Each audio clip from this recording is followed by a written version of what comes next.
Not passing the ball to one another. Simple as that. Nobody wanted to share the basketball tonight.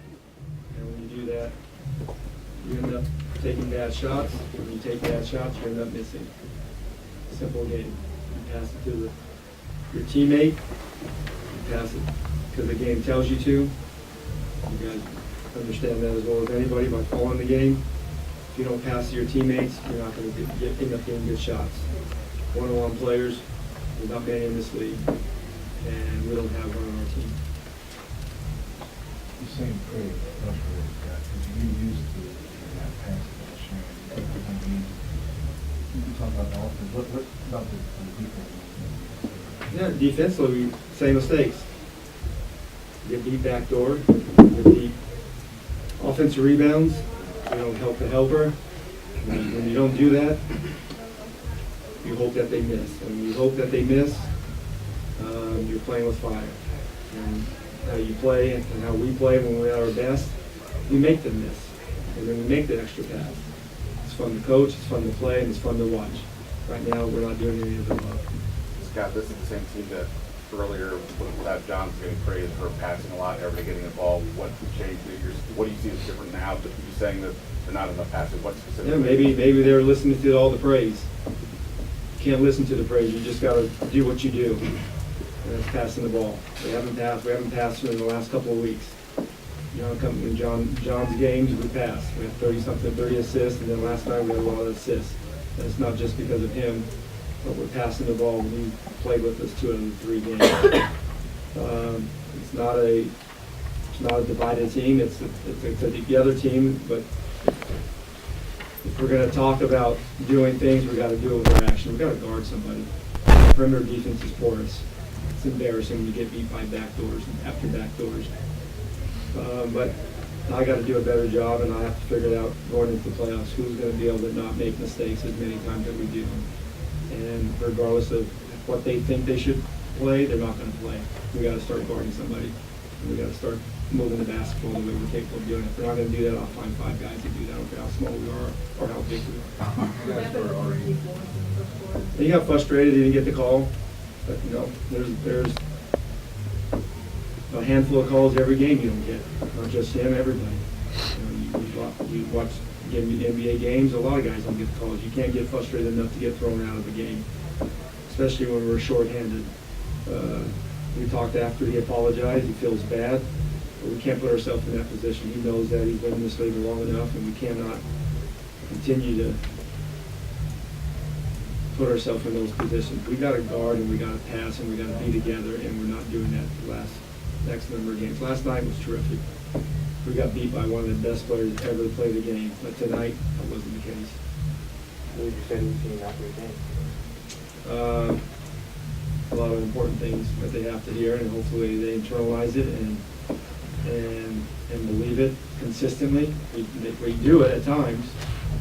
I know John has been out a half a season. It doesn't matter. We still got enough to win games. And if we don't play together, we're not going to beat anybody. I don't ever look at a game and think that we should win because of who's not playing on the other team. What's going on this morning, Cardell? Not much, man. Everybody Thank you about the grind. trains. Hey, to look, man, I know perform that already every means you're night. somewhere in a gym. I know you're at a DMV live period event this morning. Want to welcome everybody to this morning's show. Got Cardell Dudley on the phone with me. Wilson Tarpey Jr. It's another edition of The Focus. We're coming. We're as you can see, this is a Saturday, so that means we're busy next week, and next week is a very, very busy week. So we're trying to be proactive and get next week's show knocked out the way today. We got a lot to talk about, but first, we're gonna start off with our weekly Wizard segment. So we were at Capital One Arena last night. Not the best of nights for Washington. Nope. Put it simply, it was embarrassing. All the bad habits that they've been overlooking, nonchalantly just dismissing. It caught up last night. That was probably the most embarrassing loss of the season to me because of the stakes right now, them trying to fight for seeding, the playoffs, and literally a week or so away. And you want to go into playoffs on momentum, with a good momentum. You want to go in establishing good habits so you can try to make them run. And I don't want to hear the excuses. Wall ain't play. Wall ain't had nothing to do with that. You lost to a team, what I think was 7 guys that had G League time, major G League time this year. And that's no knock against G League guys. Clearly, G League guys can play and everything. Otherwise, they wouldn't be in the farm system, so to speak, being evaluated. But you have 2 max players. One is an all-star. That should never happen on your home court. They allow 48% shooting from the field. The Hawks didn't even play with their best player, Dennis Schroeder. 3 other guys were out with injury and stuff like that. They basically, playing young guys just to see who they're thinking about going to keep on the team for summer league, going into training camp next year. They're evaluating right now because they're not going anywhere this season. You lost to a 22-win team, arguably the worst in the league, in your home-built gym as you gear up for the playoffs. They outplayed y'all down the stretch. They outscored you 16-4 down the stretch. And then after the game, guys don't want to talk. They frustrated everything. At this point, man, no disrespect. Nobody give a damn about y'all frustrated. People should be frustrated looking at y'all. Some got to give, man. You know what I'm saying? I don't want to hear this about Scott Brooks and everything. Everybody was playing the coach. When people going to start looking at the players. When things go good, players like to say, hey, man, it's us. We're the ones out there playing. We the one that got all this basketball expertise and stuff like that. Cool. Now, what happens when they lose? They gone. Not there to answer. And it ain't all of them. I give Porter, he ain't really want to, but he did it. Tomas is there. And this is something I always see with John Wall. Win or good or bad, win or lose, he always there. He's a true professional. Even though people like to make him out to be something that he's not. I give him proper respect because he there. He there to answer the question. He taking on the shame. He like, man, look, I'm going to keep fighting. That's him. That's why I love John Wall. I can't say that for the rest of the team, and that's the problem. You see what I'm saying? Marquise, man, look, why are you getting ejected when you know the stakes? Why are you getting ejected in the first quarter? Because you ain't get a call. You ain't got a call. They miss a call every game this season. They miss calls every game of your life. Why is it so bad now? Homie, if you ain't really want to play, don't play. Just tell Brooks, I want to sit down. I'm tired. I'd rather have that than you just do that, man, because now it threw a monkey wrench in the team. Now everybody got to adjust. That's selfishness, and that's what Brooks alluded to. Now, Brooks said after the game he apologized or whatever, but the damage is done. And now that they lost, you allowed the Hawks to go on a 16-4 run. Tyler Dorsey up there hitting bombs and stuff, talking ish to the team and stuff like y'all ain't nothing and everything. I'm looking at him. He talking ish to Tim Frazier and all like, hey, man. Prince strapping up everybody, rotating, getting on Bill. The next play, getting on Porter. Next play, getting on Oubre and everything. Come on, man. At some point, it got to be about pride and heart. And I don't see that consistently from the team outside of guys like Wall and Tomas or whatever like that, man. And I give Oubre credit. He competes, too. Everybody else ain't consistently competing. I ain't talking about numbers, shooting the ball and everything. Compete, get stops, man. Enough is enough, dog. Like, if y'all don't want to, man, look, whoever y'all play in the first round, look, man, why waste time? Call the NBA, be like, we ain't playing, we going to forfeit. You wasting people's time, man. Like, come on, man. Y'all pros, dog. And that's all I got. Literally everything you just said was yeah, and the crazy thing, you weren't in the Brooks press conference last night. That's literally, the gist of the clip that we started the show with. He pretty much said that he's kind of sick of the team. He's sick of the speaking. It's about actions. And they put themselves in this situation. There's 2 games left in the season. You got Tuesday when they host the Celtics here in D.C. And then you have they close the season Wednesday in Orlando. But the biggest thing is the playoffs start next week.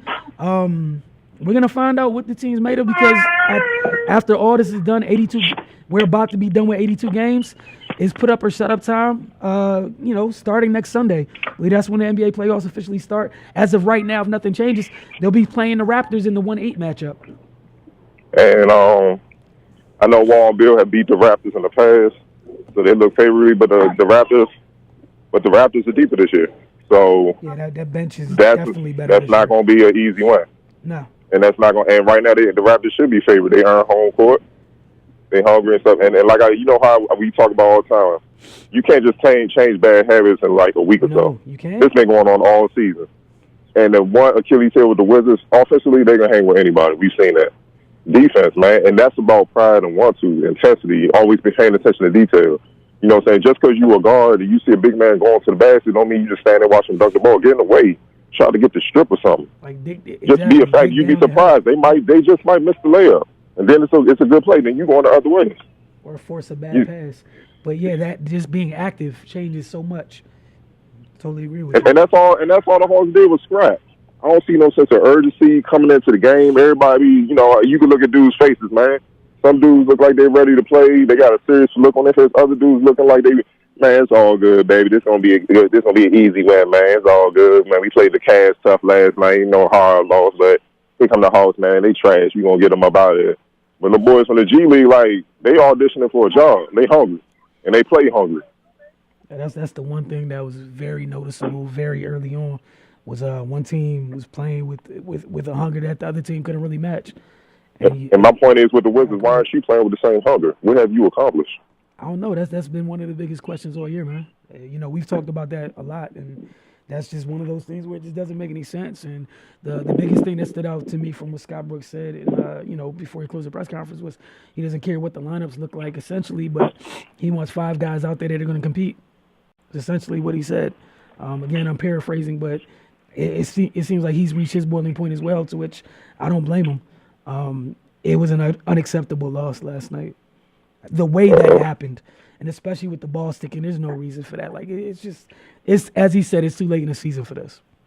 Exactly, man. And then you can't take it for granted. Like I said, talent-wise, this is the deepest team that a guy like John Wall has had in his career, other than that 1 year with Paul Pierce and those guys when he broke his hand. They had a good chance to get to the Eastern Conference Finals before he broke his hand. Mm-hmm. With that being said, you got to take advantage, man, because I don't know people really paying attention. It's some young teams, like I said, when we was coming in the season, people just like, the East going to be terrible. I'm like, nah, it's some young teams with potential we got to pay close attention to. But those young teams they're reaching their potential a lot quicker than what I was hoping for. So the future ain't promised. Even if, let's say, LeBron and Cavs get knocked off this year, that's probably going to mean either the Raptors stepped up or Philly or somebody like that stepped up. And we all know once Kyrie and Gordon Hayward come back, Boston going to be hell next year. So then what? So you taking this is a clear chance for y'all to go ahead and make an impact, and y'all not taking advantage. Y'all just acting like it's a given. It's not, man. And that's what's disheartening, man. The 16-4 run to close out the game. Come on, man. The Hawks. Come on, man. Come on, man. That's just not one person wanted to get a stop, but everybody wants to play. Don't nobody want to answer, and be professional, answer questions. That's the name of the game when you a pro. You got to stand there and, handle business. If they would have won, put it this way, if they would beat the Cavs up and I beat the Hawks, so they'd been gladly stay in the locker room. What's up? What y'all need? Yeah, man, we played good and all that. Oh, yeah, love to see that. But they don't want to hear that. Come on, man. Nice. And that just shows, like, guy I was talking to earlier about the game. He said that shows weakness. They're not mentally tough. Hey, look, man, there's been nothing that has been said this morning that has not been fair and if not factual. So LeBron stood up to the music. They just lost. Yeah. Probably lost the third seed. He stood there. They asked him about the team that just beat him. Ben Simmons dropped the triple dub on him and all that without Embiid and all that. He gave him props. He stood there. So why can't he? Don't get me started, man. So until that changes, it's going to be a short playoff run. They're going to go home in the first round. Man. Simple as that. These are facts. But you enjoy the rest of the event, man. Thank you so much for calling in. The Wizard segment isn't the same without you. No doubt. And then, get a little bit of rest after today's event because next week's hard work, man. Heavy lifting next week. Yes, sir. I'm looking forward to it, though. It's going to be fun. You have a good one. You too, man. All right, folks. Cardell Dudley. That was a Wizard segment. We're going to take a quick break, and when we get back, I got a special guest calling in to talk about the WNBA Draft. Hello? Hi, how you doing, Aneela? Yeah, good morning. Good morning. If you give me like 2 minutes, not even 2 minutes, we're going to take a couple seconds, and then we're going to go ahead and start the segment. Okay, We're on so a do you break want me right to now. call back? No, you're fine. You can just stay on hold. You're perfectly fine. I'm just going to put you on hold for a second, then I'm going to bring you right back in. Okay, all right. Thank you. Appreciate it, Rodney.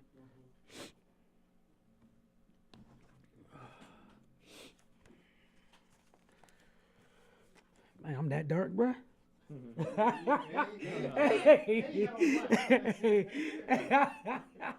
Hey, Don, that's one of the moments, man. It just hit you. It was like one of them honest moments. That light, he brought that light in. It's so much more bright.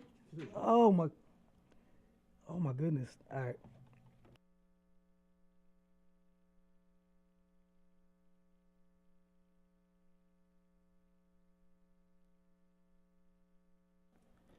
All right, folks, welcome back to The Focus.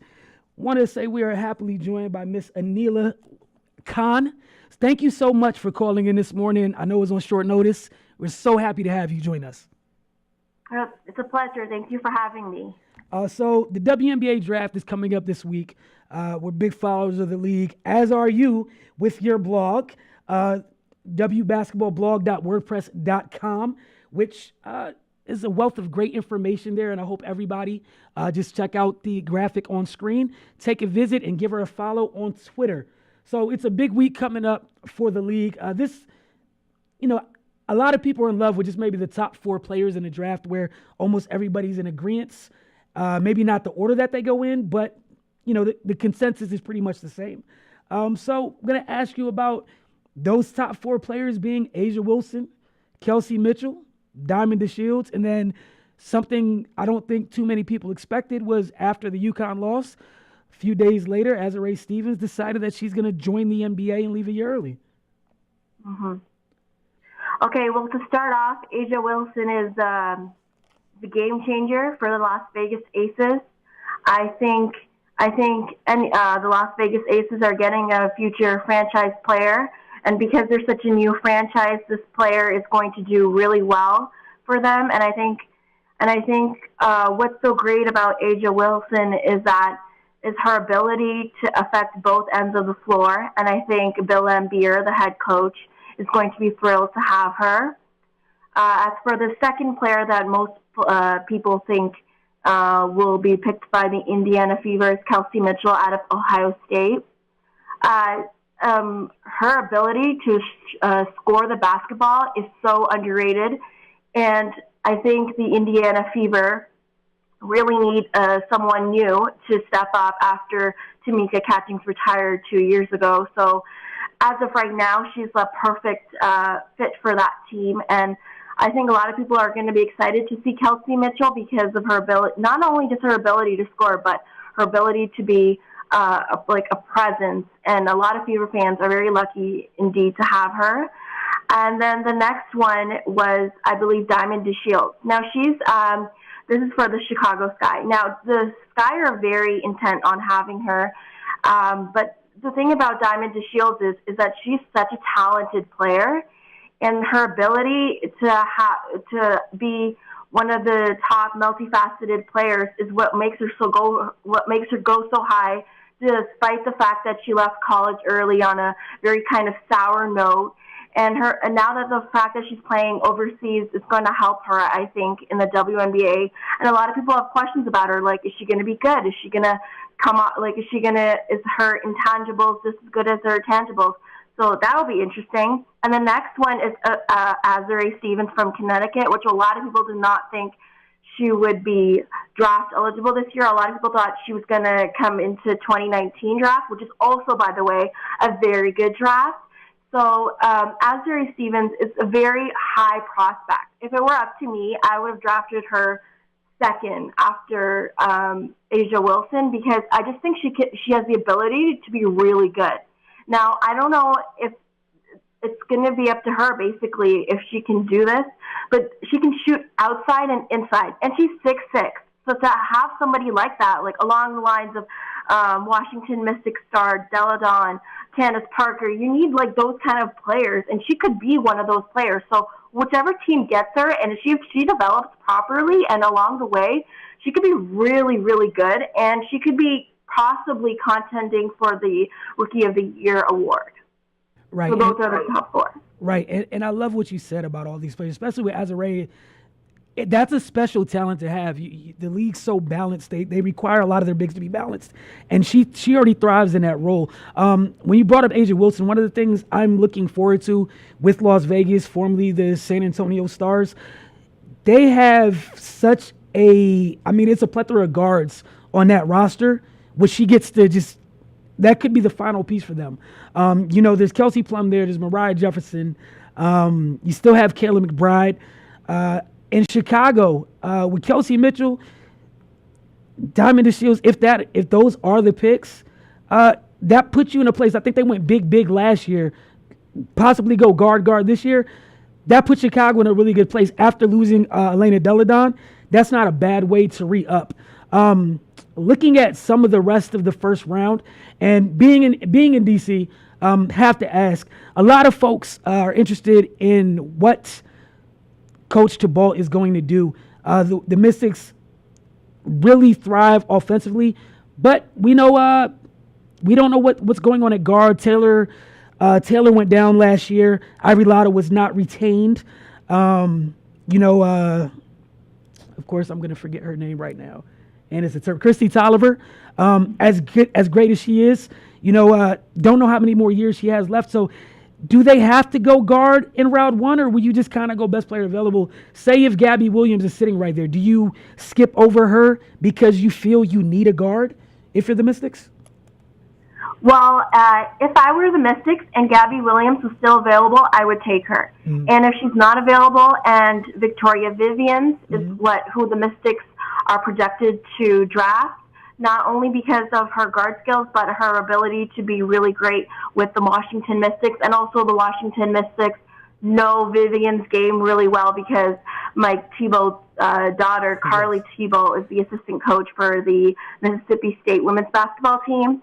So that's what I would do. So, yes, I agree. If Gabby Williams is still there at 7, you draft her. And if she's not there and Victoria Vivians is there, you take her. Because Victoria Vivians has the ability to go, she can score from outside. She can also score from inside. And she's a great presence alongside Christy Tolliver, Elena Deladon, and Emma Miesemann. Emma Miesemann's not going to play this year, but along with the other players. And Taylor Hale, by the way, is rehabbing, and she will be back on the court. So it's a great player to have for the Washington Mystics if one of those two are available. And if Victoria Vivians or Gabby Williams is not available, then I think you just go into best available at that point, and you see whoever is available for them at 7. Okay, one of the other players at 7, if in case those players that you mentioned were not available, I wouldn't have an issue with Kia Nurse sliding in as a 3-and-D guard. With the way that she already plays, I feel like her game's going to translate well on the level, especially with the experience she's had on the Canadian national team. If some of those players you mentioned aren't available for Washington at that spot. But looking at the rest of the first round, I want to ask you about some of the bigs. I feel like a lot of people are excited about the guards after Asia and Azare. I've seen some mock drafts where some of college basketball's very talented bigs were slotted into the second round. I don't know why, but you got players like Mercedes Russell, seen in the second round for some reason. A lot of people are you haven't really found common ground for Maria Vadiva. If you want to elaborate on her just a little bit, why are people either very high or low on her? The reason why she's either slotted very high or very low is because of her international commitments. As you know, as many international players, they have overseas commitments, they have national team commitments, and unfortunately, they have a lot of Eurobasket commitments that conflict with the WNBA season. Hence why Emma Miesemann's not going to play this year, and as well as getting ready for the World. So the World Championships are going to take place in Spain in September. So a lot of people are hesitant to draft her because she is one of the top 5 players, okay? If we're just talking about skill, we're just talking about talent, the fact that she's only 19 is what makes her so interesting. And the reason why people have her so much lower and they have her going like 8th or 9th or 10th is because they're scared that she's not going to want to come over every year. They're scared that she's not going to commit fully every year. So then coaches are kind of hesitant to draft such a player at such a high spot, because then you're talking to fans, you're talking to sponsors, you're talking to everybody else saying that you have this great player, but she's never available. And that's not a good look. As for Mercedes Russell, the reason why she's drafted into the second round, and I've also had her in the second round, is because when I watch her against the top prospects, I wasn't impressed. I feel like she still has a lot of room to grow.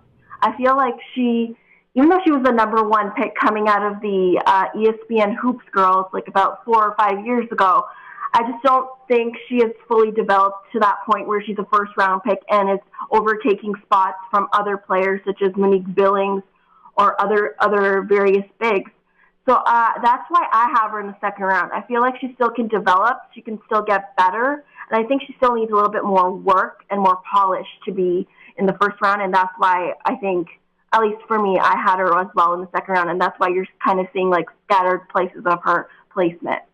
Right. And I love the point you brought up about Maria Vadeeva, because that was just something that I know I'm not alone in wondering, because if it's not a talent issue at all, it's literally just about the commitment, which is something that is different about the women's game than the men's game. You don't really have to worry about that because, I'm not going to get into the whole pay thing, but we'll leave that alone. But one big I wanted to talk about that kind of stood out to me in the NCAA tournament, was not aware of her, and again, this is just me personally, was Marie Gulich from Oregon State. Yes. How do you feel she can translate to the next level? I definitely fell in love with her game in the tournament, and I'm kind of mad at myself because I did not watch Oregon State pay a lot of attention to them prior to them getting in the tournament and making a little noise. Yeah, well, because Oregon State at that time was thought to be rebuilding because they had a lot of seniors and sophomores, and their top players like Sydney Weiss graduated, and then she went to the Sparks last year, and then you had Ruth Hamlin, Jamie Weisner, Gabby Hansen from the year before. They also left. So a lot of people thought that they were rebuilding and they weren't going to be one of the top teams. But what they showed you is that they had a really great coach in Scott Ruick and what he was able to do with them. And Marie Gulich, I think, is very talented. She's got a very nice soft touch around the basket. She can pass. She's very, very talented. And I felt like after she faced off against Tennessee and what she was able to do and what that team was able to do against Tennessee, because I had Tennessee advancing forward because I didn't think Oregon State had enough. But when I watched Marie Gulich against Mercedes Russell, this is what I'm talking about. I didn't feel like Mercedes Russell had necessarily the best game, and Marie Gulich took her game to the next level by showing that she can be just as equal and just be as better as some of the top prospects. So that's why I feel like she could be a game changer. Again, she could come off the bench. She doesn't have to score a bunch of points. She could be a really great bench contributor because in the WNBA, everything is bigger, everything is faster. So I think Gulich will take a while to develop, and so that's why I had her going 12th to the Phoenix Mercury, and a lot of people also had her, the AP and I believe some other sites also had her, draft site I believe also had her going 12, is because the Phoenix Mercury are very talented, and I feel like alongside the Phoenix Mercury's bench, it would be a really great fit. And I could see Sandy Brondello bringing her off the bench, and I could just see it work for them. So right now, Marie Gulich is very talented, and I feel like she would be better off coming off the bench, which she probably will. So yeah, she's very intriguing. She's German, and so a lot of new German fans are probably going to be created from this. There's never anything wrong with more fans, more followers to the women's game. Is always a wonderful thing. All right, so talk about. I want to bring up two guards, Jordan Canada and Lexi Brown. Where do you feel their ideal fits would be? Okay, so Jordan Canada is what I've been hearing, and a lot of other people have been hearing, is a very coveted guard. So the Seattle Storm really need her. Because Sue Bird cannot play forever. She's going to have to retire at some point. She's about 37. She's going to be 38 in October. So, I mean, I don't know how many years she has left and or how many years she's going to commit to the Seattle Storm. That's why she's perfect at going at number 5. But she could also move up. You just never know with WNBA Draft day trades because they're always out of nowhere, and you feel like you know a team, but then all of a sudden they draft somebody else and you're just sitting there like, what? But anyways, Jordan Canada is talented in the sense because if I were to compare her to an NBA player, she's kind of like Russell Westbrook from the Oklahoma State Thunder in the sense that she's her ability to get to the rim is so underrated, and her ability to score, to shoot the basketball, to pass, you need that in the WNBA. You need to be quick, you need to be fast, you need to be on your feet, and she can do that in so many ways. I was just watching one of the games, one of the NCAA tournament games, sorry, it slipped out of my mind, where she just went crazy. And I felt like that was the game where she solidified herself as a top 5 pick. Like, I always knew she was going to be a top 10 pick, but that game, when she came out and played, I felt was addressing to everybody that, hey, I'm real, I'm a good guard, and I can do this at the next level. And it just proved it to me. I just don't remember the opponent off the top of my head. And then as for Lexi Brown, she's a really great shooter. She's from Duke. And what she can do is she's a very good defender. So you're going to need that in the WNBA. And right now, a lot of people have her as 6, going to the Dallas Wings. And that would be perfect alongside Skylar Diggins, Liz Cambage, who is coming over this year to play alongside Ariel Powers, Karima Christmas-Kelly. Like, you're putting her around a very good talent, and you're not asking her to be a contributor right away, but she would be really good. And Lexi Brown is also a great 3-point shooter. She's also a good shooter, and that would fit in really well with the Dallas Wings. All right, and one of the pairings that I love so much to hear was, I love the fit of Jordan Canada going to Seattle. As you said, Sue Bird's not going to play forever, but think about the potential you have going forward in the post-Sue Bird years, in that, when it officially becomes Stewie and Jewel Lloyd's team, that's one hell of a trio to go forward with, possibly, in Jordan Canada, Jewel Lloyd, and Breanna Stewart. All right, last but not least, thank you so much, by the way. Such great information, great insight. If you could just share just one of your sleeper picks, one of your favorite players that maybe has been overlooked leading up into the draft. A draft sleeper. This is interesting. Well, a lot of people didn't have her, like, they had her in the first round, but it was like late first round, and they had her going to New York, and they had her going all these other places. But I really like Ariel Atkins from Texas. I just think she's a really good guard/forward. And I think that any team that gets her from that point onwards, like late second round to early first round, will be really good. I also like Jamie Narid, from Tennessee. I think her ability to stretch, to rebound, to defend is so underrated, and I think Las Vegas Aces should definitely draft her in the early second round, like they have the first pick in the second round. So those are some of my draft sleepers. Another one could be Lauren Goodwin from Oklahoma State. Right now she's slotted to go to Phoenix, but you just don't know with this draft. Everybody could go anywhere. I just like her ability to do so much. And at Oklahoma State, she really proved herself. And I feel like she would be also a good draft sleeper in this 2018 WNBA draft. Well, Aneela, I just want to say thank you so much. Great insight. Definitely enjoyed talking to you. We'll definitely try to have you back on, maybe post-draft, just to look back at the draft, once we see where everybody goes. Again, guys, if for those of you that are watching, please go ahead and give her a follow on Twitter. Information is on screen at the moment. You go on and have a great day. Thank you so much for your time. All right. Thank you. No problem. Thanks for having me. No problem. All right, everybody, that was Aneela Khan on Twitter at WHoopsBlogger. Please go and check out her site. She has several versions of mock drafts up, amongst very, very, just a lot of great information on the women's game, both on the collegiate and professional levels. We're going to take a quick break. You're watching The Focus, and when we get back, we're going to talk got a DC United update for you. Got arena football update. Yeah, that season's about to start. So see you on the other side of the break.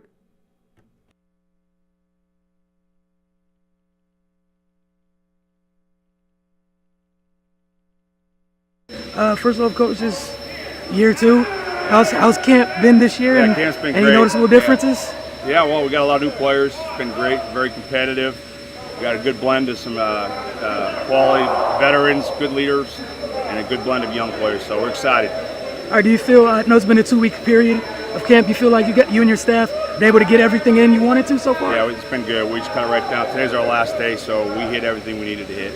All right, and then I know it's early, but what would you like this year's team identity to be? Yeah, unity. We got to be more unified and have more leadership and just play the full 6 minutes this year. and understand it's going to be a long season, and I think we have that, and we get, really just playing at an even level week in and week out, and handling adversity. So. All right, as you said, several new acquisitions this year. One of them used to play with the Brigade last year, Reggie Gray. Do you feel like he'll be able to kind of help jumpstart add a spark to the offense? Well, I think he's going to be a good part of our team. I think for us, it's all about having roles. He understands that. Our thing is 24 guys. Gotcha. Everybody has a role. It's not about one guy. I think Reggie's a veteran, and he's going to have a role here. Just like, we have a good core of receivers. Our quarterback with Nick, they all understand team first. We play together. That's the road to a championship. It's not about one guy, and we really don't highlight one guy. It's all about our team playing together. A lot of talent. A lot of guys who are used to being top guy alphas, but with our game, with our team, they're going to be a role. They're going to have roles. Some maybe bigger than the others, but they're all important. All right, you mentioned a big part about the roles. Yeah. Guys having big roles in past situations. How's that meshing been going so far? Excellent. We went through a long process with player personnel in the offseason and trying to get the right guys. This is a different game. It's you got to have team guys first. It's such a close quarters.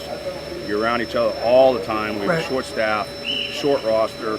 You need team first guys, and talent's important. We have that, but the understanding of it's about big team, little me, and we did a really good job as a staff getting those type of guys here. So it's more about having good players with good character and playing for the team. All right, and lastly, Coach, how important is it for you guys to get off to a fast start? It always good. It's always important to start fast, but with understanding you got to play the season. So start fast and build. Okay. For us, we work on execution, playing together, and just really eliminating errors and all. We're going through all the little details of the game. I think that's important for us first. Yeah. Learn the game, how to play, and get better week to week. That's our goal right now.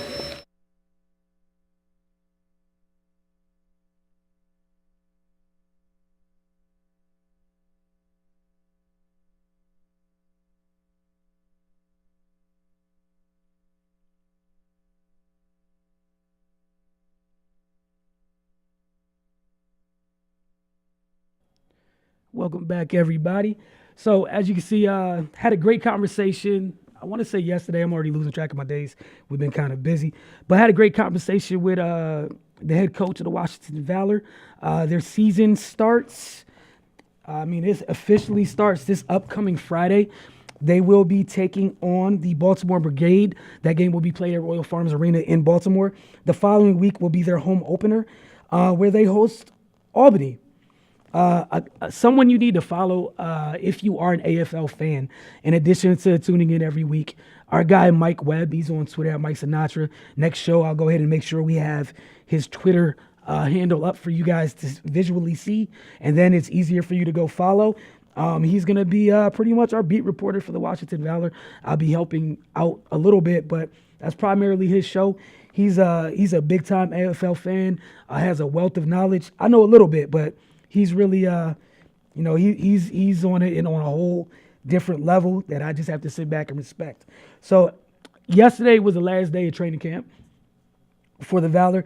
It was a 2-week camp. They added several new players from last year. One of the things to pay attention to this season is they have to fix their offense. They finished at the bottom, if not near the bottom.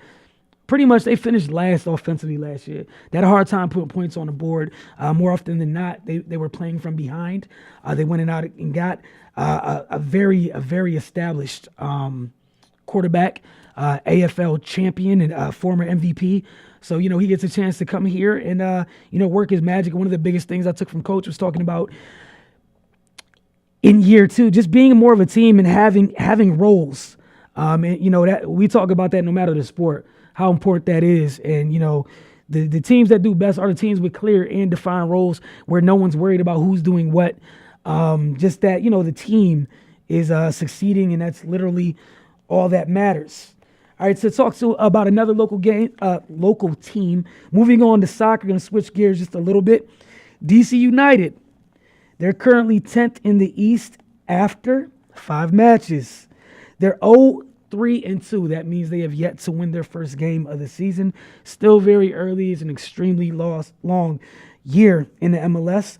They're off this week, but they've been training as expected and as they should be doing. They return to action next week in their second home away from home game. The first was at the Maryland Soccerplex where they hosted Houston. Columbus Crew will be the visiting team, but the venue for next week will be the Navy Marine Corps Memorial Stadium in Annapolis. So it's going to be a little bit of a drive, but I expect, the faithful supporters to be out there and in full force. And that's just a beautiful stadium to be in. I've been there like maybe twice. Have not been there for an MLS game. So definitely look forward to seeing how, what the atmosphere is like in that environment. Definitely a great place to be. All right. So WNBA Draft. Really, truly enjoyed talking to Aneela Khan. We're going to talk to more people this upcoming week. We'll have more coverage. But we've talked about the NFL Draft just a little bit. We had Coach Dreher on last week. So I want to share some of my draft crushes. So, Damo, I'm interested to see what you have to say or think about this. I'm going to share them, and we'll see what happens. If you're bothered that strongly by any of these names, we might give you a mic. We don't know if you're bothered. Again, these are my personal guys who've made my list. We got Quentin Nelson. No shocker there. I wish you guys could see Damo's face because it's going to be funny. All right, so we got Quentin Nelson, the big mauler from Notre Dame. I'm not going in any order. Just sharing, guys that are very high on Wilson's personal wish list, whether it's my team or someone else's. Just that, if your team gets this guy, I feel like, just know that I'm happy for you. All right. So the next guy, Derwin James, my guy to Florida State. You guys already know the reasons as to why I feel that way. Another guy, Marcus Davenport. It's really weird to me because some folks don't like him because of some reason about he doesn't show enough passion, which is weird to me because some of the best players are stone cold killers in their fields and they don't show emotion. All I care about is that you get the job done and you get the job done well and that I can count on you to get said job done. So I have no issue with Marcus Davenport. The other thing that sold it for me maybe a month ago on NFL Network, DeMarcus Ware was talking about the young man. DeMarcus Ware stood up, took off his sports coat, had the guy he was had his co-host, hold out a tape measure to measure DeMarcus's wingspan live on air. DeMarcus's wingspan is similar to Marcus Davenport's. And DeMarcus went to explain why that type of wingspan helps Marcus Davenport do what he does so well, which is keep offensive linemen's hands virtually off him the entire time. And that's one of the reasons I like him so much, is that anytime, a guy can get their hands on you as a pass rusher, you're probably not doing your job. The fact that they, in some cases, it's just physically impossible for some offensive linemen because of reach, just like in boxing sometimes. You got to go all the way up in somebody's chest to get inside. And if you're a pass rusher and you're able to keep them at bay, not only does it help you in terms of rushing the passer and bending, but you're able to you have the freedom to get a hand up to bat passes. And again, I'm just really high on Marcus Davenport just because he produces, and that's what matters to me. I don't care about you don't need to smile, you don't need to celebrate after everything. Just play, and he does that well enough for me to make my list. To no one's surprise, Lamar Jackson is another guy on my list. Very high on him, been high on him for a couple years. And that's not going to change at all. And we've talked about him quite enough, so we're not going to go into detail here. All right, another guy, Rashaan Evans, linebacker out of Alabama. Where I feel if Reuben Foster wasn't in Alabama, we'd be talking about Rashaan Evans, similar to how we talk about Reuben. But unfortunately for Rashaan, he had to play next to Reuben because Reuben is indeed alive, breathing, and did play at Alabama. But Rashaan is special. I like Rashaan because he can play in space, but he's a demon rushing the passer. There are many clips out there of him, not just, typically when linebackers rush, you might see him just beat somebody with speed or just a typical bull rush, but he can do it both ways. And I like him just because he's versatile. And I think someone's going to come up on a really quality player. Should you take him? Rashad Penny. I know everyone's in love with some bigger name running backs in here. A lot of people like Chubb out of Georgia, Michelle, who's also on my list. But Rashad Penny's probably one of my favorite backs in this class simply because there's not one thing that he does great, but he does everything else. Like, he's just good at everything. He's just solid, and I don't think there's anything wrong with that. The fact that you're solid, you're consistent. Consistency is a skill. That is something that you can depend on. And I feel like, again, if some team is lucky enough to get him, it's going to pay off for them where you don't have to take him in the first round.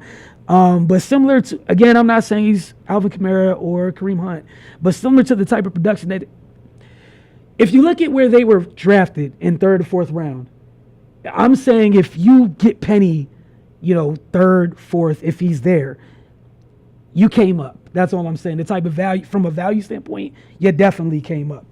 All right. Another guy, Dante Jackson, out of LSU. I don't know what's in the water at LSU. They somehow come up on corners year in, year out.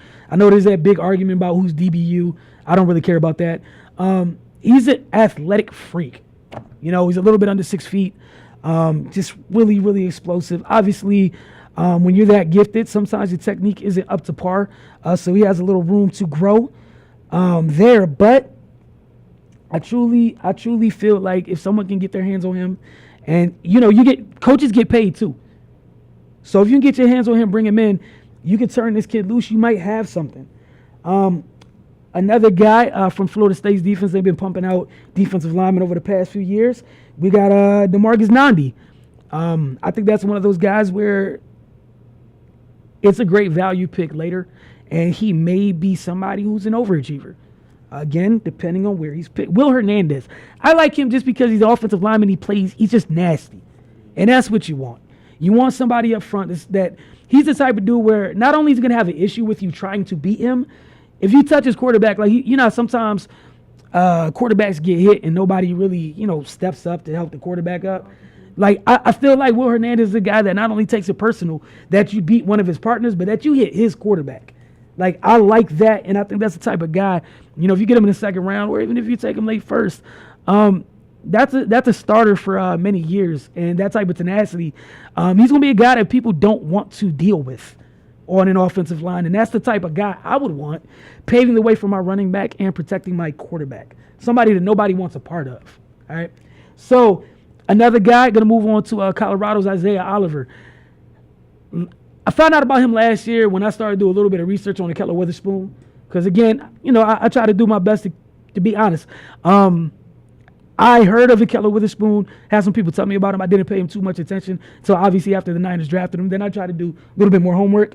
But Isaiah Oliver is a name that I learned last year while watching the Kello's college tape. They were a very gifted secondary there. Isaiah Oliver is another big DB with, I don't think his feet are as good as the Kello's, but they're better than other people's. And I like his size. At corner, you're not allowed to have, we're out of the era when you're really allowed to grab wide receivers. So your ability to mirror, your ability to defend without touching is at an all-time high. So I like Isaiah Oliver in a combination of skills that he brings to the table. Justin Reed, Eric Reed's younger brother. And we can talk about Eric Reed, the next show that we have and what's going on with him. But I like his brother coming out of Stanford.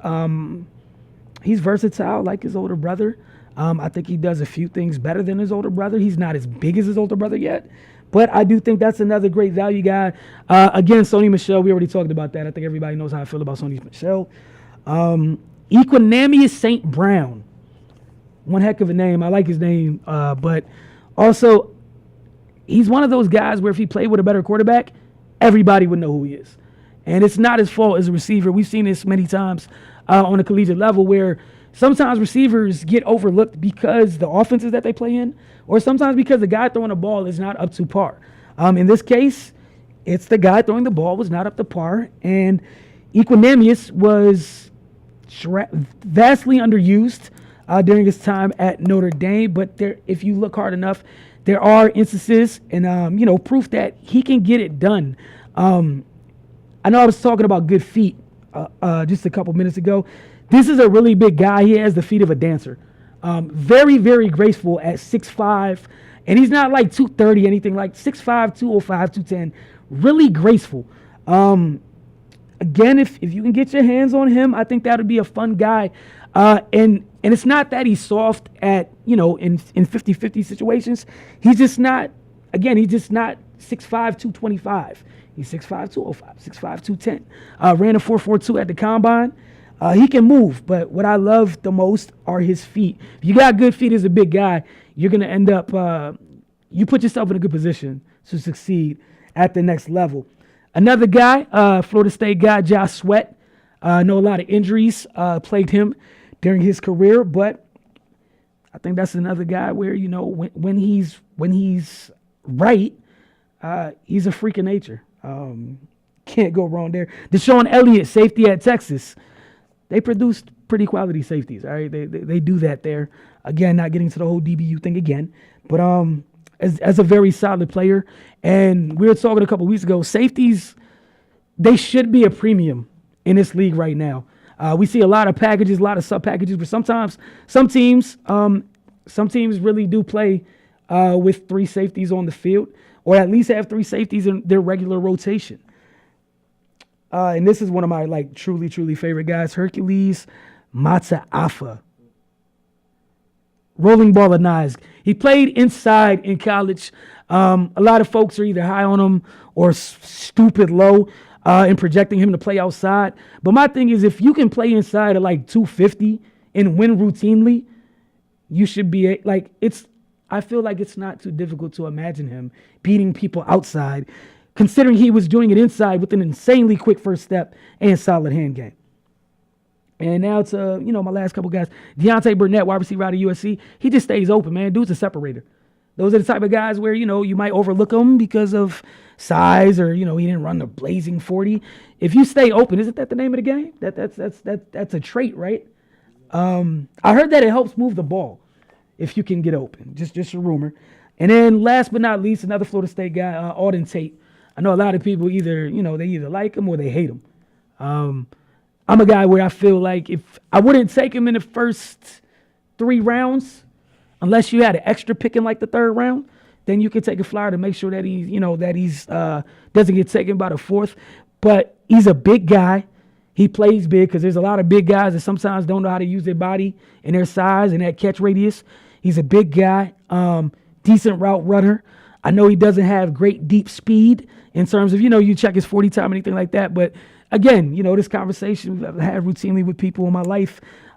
When guys are that big, typically they don't run great 40s. Those guys that do, they're freak of nature. Those guys are really special. But Damo, again, I'm not crazy. If you got long legs, the further you run, don't you start striding and leaving people? Okay, cool. Okay, cool. Because I'm not saying it reminds me of when Alshon Jeffrey came out. Everybody he ran a slow 40 time. Alshon Jeffrey beats people deep just sometimes because he can get downfield. He has long strides, and at the end of the day, he's bigger than you. Sometimes it just comes down. He's bigger than you. And one of the things I like about Auden, I like how he sets people up on his routes. He's not the greatest route runner, but I feel like the kid knows what he's doing. So it's not like he's just I don't think he's as raw as everybody, some of his detractors would say. All right, folks, it's been fun. Again, next week is a very, very, very, very busy week. Cardell's going to be out in Portsmouth. We got the WNBA Draft on Thursday. What else we got next week? Of course, I'm going to draw a blank after saying that it's a big week. Wizards Celtics on Tuesday. Friday, Washington Valor, Baltimore Brigade in Baltimore on Friday night. Saturday, we got DC United taking on the Columbus Crew in Baltimore at Navy Marine Corps Stadium. So it's going to be fun. So stick with us. Again, we truly appreciate it for your local coverage, man. We try to do our best, and we're going to keep pushing. Don't forget, we got the mailbag on Thursdays. Get over to finestmag.com and mymindonsports.com. Again, want to thank our guest today. So, Cardell, I'm going to thank him as a guest because he called in. And then, again, Aneela Khan, W Hoops blogger on Twitter, for calling in. Please follow her blog. Please give her a follow on Twitter. And we can't wait to bring back we can't wait to show you the coverage we come back with from all the events we're attending next week. And then, the NBA playoffs are right there, too, man. There's a lot coming up. We can't wait to discuss it all. And then in a couple weeks, we're getting really close. Damo, the NFL draft's going to be happening. Like we're there, man. It's a busy month, and I'd be remiss because I'm a geek. I can't do this. You know, I'm gonna show that Infinity Wars comes out this month too. So gotta say that. Got my tickets already. Hope y'all got y'all tickets. But we'll see y'all. Again, this show is for this week coming up. We see y'all the following week right here, Bliss FM on DC TV. This has been The Focus.